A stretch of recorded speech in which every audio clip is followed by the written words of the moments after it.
Impossible d'y échapper quand on est un responsable politique.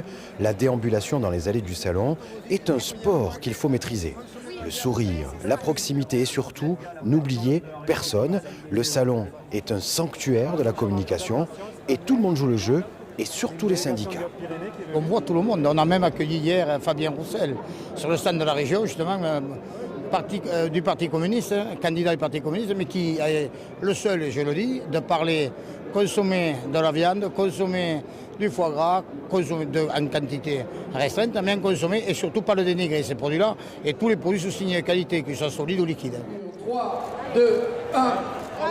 Le décor est différent, mais l'aéropage est le même. Pour l'inauguration du stand de l'Hérault, la photo de famille est complète.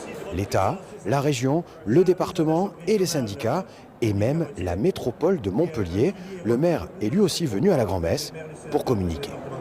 Alors Montpellier, capitale de l'Hérault, premier département viticole de France, où depuis 20 ans le pari de la qualité est remporté, eh bien c'était normal que je sois présent ici et surtout que nous déployions une stratégie pour affirmer Montpellier, capitale du vin.